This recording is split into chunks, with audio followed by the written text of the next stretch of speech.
As the 2024-25 season is now over, Newcastle are on the move. In what needs to be a game-changing summer transfer window, there has been a massive twist. So from discussing the truth behind Paul Mitchell's shocking exit, Come on now, dawg. Come on, man. to revealing what it now means in regards to Newcastle's transfer plan. Join us as we'll break it all down. Let's go. So Newcastle United's summer plans have taken an unexpected twist with the announcement that sporting director Paul Mitchell will leave the club at the end of June, just months after taking the role. While the reasons behind this sudden departure remain unclear, the timing couldn't be more crucial, coming on the eve of what's shaping up to be a pivotal transfer window for the Magpies. Despite the shock exit, Newcastle have moved quickly to reassure supporters and stakeholders alike that their transfer strategy will remain firmly on track. According to The Athletic, club sources have insisted that recruitment plans are well underway, with key targets already identified during prior meetings. Mitchell will stay on through the end of June to support the transition, assisting head of recruitment Steve Nixon and assistant Andy Howe in pushing through those pre-established objectives. Although Mitchell's exit marks the consecutive summer with a different figure leading Newcastle's recruitment drive, the club is confident in the continuity provided by Nixon and Howe, who have been deeply involved throughout recent windows. The strategy, it appears, has been built with collaborative input, allowing for some stability even amid this latest upheaval. Mitchell himself has stated that his decision to leave comes at a time that feels right for both him and the club, pointing to the imminent departure of CEO Darren Eales as a significant factor. He praised the club's current trajectory, saying Newcastle are in great hands on and off the pitch and are in a strong position to continue building. "I'm leaving at a time that is right for me and the club, particularly with Darren Eales, someone who I have worked so closely with in my career, moving on soon. The club is in great hands on and off the pitch, and is in a fantastic position to continue building," Mitchell said. Respected journalist David Ornstein has added weight to the sense of calm coming from inside the club, reporting that Mitchell leaves on good terms with full respect from Newcastle's leadership, technical staff, and players.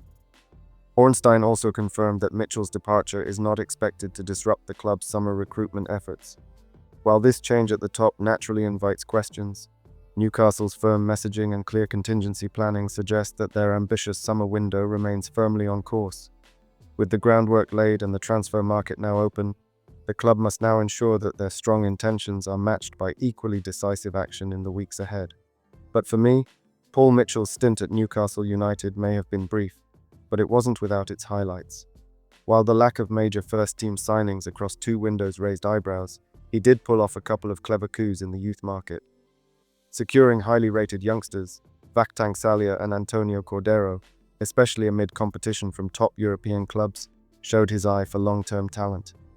Equally impressive was the business side of his role, recouping close to £25 million from the sales of Lloyd Kelly and Miguel Almiron was no small feat, and helped balance the books in line with the Premier League's profit and sustainability rules. Financially, those were smart, well-timed moves. That said, it never quite felt like Mitchell was the perfect hierarchical fit at Newcastle. Whether it was his relationship with the broader sporting structure or simply the timing of his arrival, something never fully clicked. And with no mention of a successor search in the club's official statement, it seems the reins may now fall to Eddie Howe and Steve Nixon. Given the growing buzz around a potential £250 million scary transfer budget this summer, perhaps it's time to let Howe and Nixon take full control and shape this next phase themselves. With clear targets already identified and momentum building, Newcastle look well positioned to attack the market, Mitchell or not. Still, despite the current vacancy in the sporting director role, Newcastle United are wasting no time in making their intentions clear for what promises to be a busy and ambitious summer transfer window. Reports suggest the club is working to complete their first major signing by the end of this week, and if sources in Spain are to be believed, that arrival could come in the form of Espanyol goalkeeper Joan Garcia.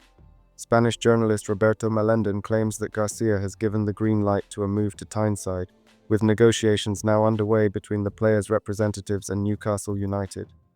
A deal could reportedly be finalized very soon, in line with the club's desire to strike early in the market, something Eddie Howe himself underlined following the final game of the season.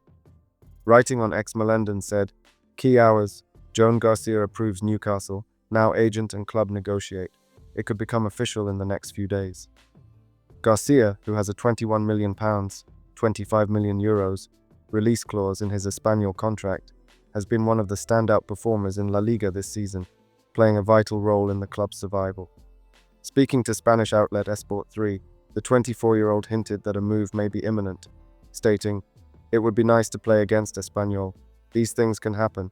I try to look for the positive side of things, and if it happens, I will accept it with enthusiasm." Linked with Barcelona, Arsenal, and Aston Villa in recent weeks, Garcia now appears to be leaning towards a Premier League move, with Newcastle in pole position.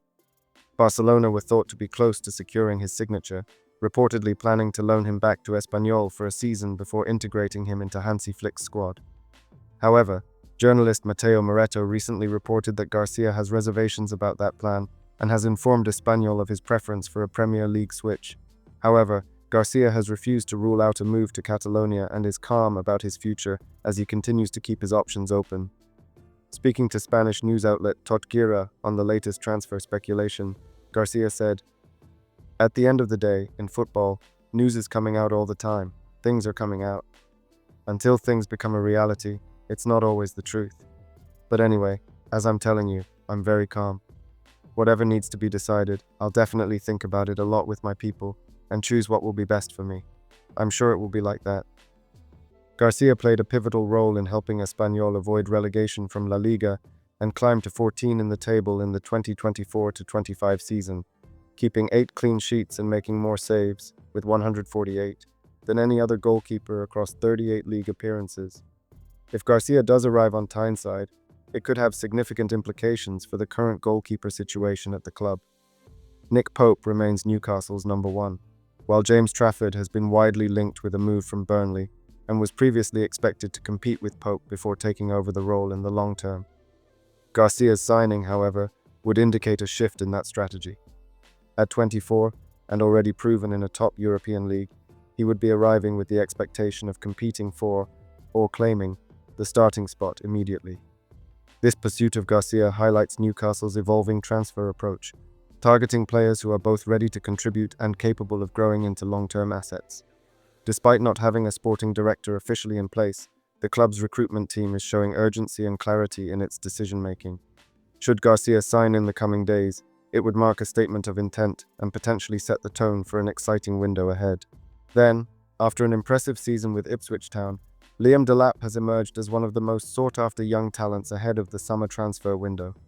At just 22 years old, the former Manchester City player is attracting serious interest, and Newcastle United are among the clubs looking to secure his signature as they look to strengthen their attacking options, especially with Callum Wilson's future at the club still uncertain. Delap's potential availability has sparked competition from several Premier League sides. According to the Mail, the striker is currently weighing offers from 4 top-flight clubs: Newcastle, Everton, Chelsea, and Manchester United. Each of these teams has held talks with Delap and made their case, with all 4 reportedly prepared to activate his relatively modest £30 million release clause. The decision now rests with the player himself, who is prioritizing consistent first-team football in his next move. Newcastle and Chelsea have the added advantage of being able to offer Champions League football, while Chelsea also hold a unique personal connection through manager Enzo Maresca, who previously worked with Delap during their time together at Manchester City. That link could give the Blues an edge in negotiations, though Newcastle remained firmly in the race. From the outside, some might question why Delap would choose a move to Tyneside, given that Alexander Isak has cemented his place as Newcastle's first-choice striker. Meanwhile, clubs like Everton and Manchester United might offer a more direct route to a guaranteed starting role. But a closer look reveals several compelling reasons why Newcastle could be the ideal next step in Delap's career. Under Eddie Howe, Newcastle have quickly gained a reputation for nurturing and developing young talent. The progress of players like Anthony Gordon, Tino Livramento, and Lewis Hall shows that Howe is not only willing to give young players opportunities, but has the coaching ability to elevate their game to the next level. For Delap, that kind of environment could be exactly what he needs to make a smooth and sustained transition into the top tier.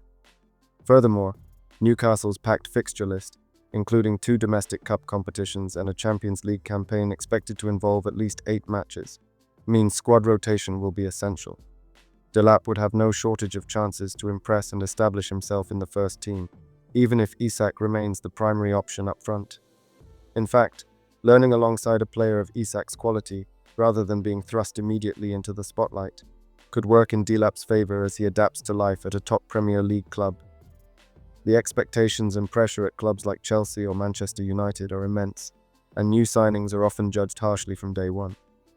Newcastle, in contrast, could offer Delap a more stable platform and the necessary patience to thrive.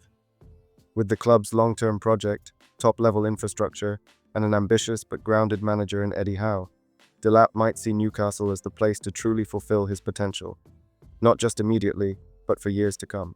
However, in an interesting development, according to The Athletic, Newcastle United have opted not to activate the clause to automatically extend Callum Wilson's contract and are instead entering talks over a fresh deal that would be more incentive-based.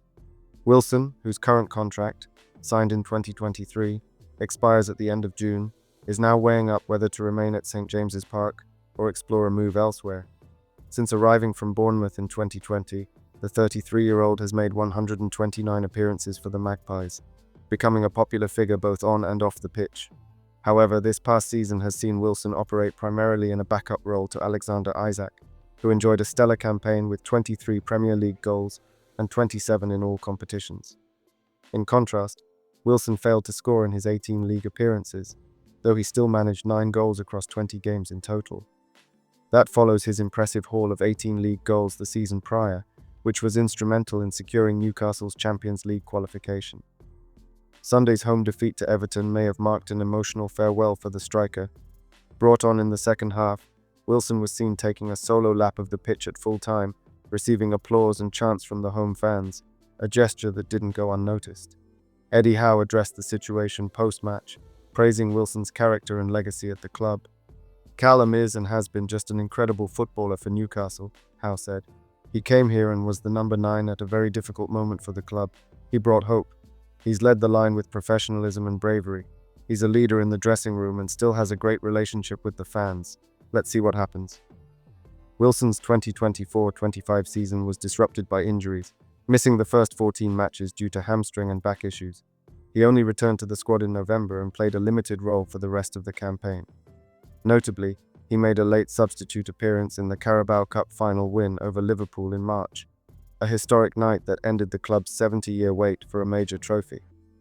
As talks continue, Wilson faces a major decision about whether to accept reduced and more performance-based terms to stay, or move on in search of more regular minutes or perhaps a new challenge entirely.